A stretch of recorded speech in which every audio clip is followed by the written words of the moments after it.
ассалому алейкум дӯстони азиз, ман бо як компания шинос шудам. Мехоҳам дар бораи ин компания ба шумо каме маълумот диҳам. хуб, бо диққат гӯш кунед. ин компания корейские компанияи атомӣ ном дошта беҳтарин продуксияҳоро дорад. доруҳо барои бефарзандӣ, барои касалиҳои қанд, давлени дил, рак, аллергия, буғумдард ва косметикаҳои табобатӣ ки барои ороишот безараранд. дар ин компания балсӯзӣ нест. дар 6 моҳ як бор харид мекунӣ, балҳои шумо тамоман намесӯзад. компания боз беҳтарин тӯҳфаҳоро барои коргарони худ ҳадя мекунад. зиёда 6000 зану марди тоҷик кор карда истоданд. аллакай маошҳои худро гирифта истоданд. ба наздикӣ дар тоҷикистон ин компания кушода мешавад.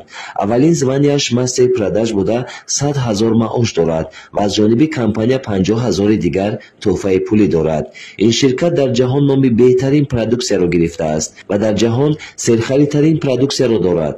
машҳуртарин продуксияш ҳимоҳӣ мебошад ки зиёди мардуми тоҷик бо хӯрданаш аз бемории қанд, дил ва обхи сар раҳо ёфтанд ва ин доруҳои компания сабаб шуданд чандин занони тоҷик соҳиби фарзанд гаштанд.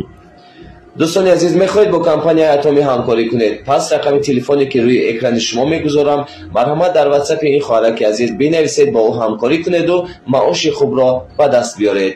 компанияи атомӣ беҳтарин компания аст.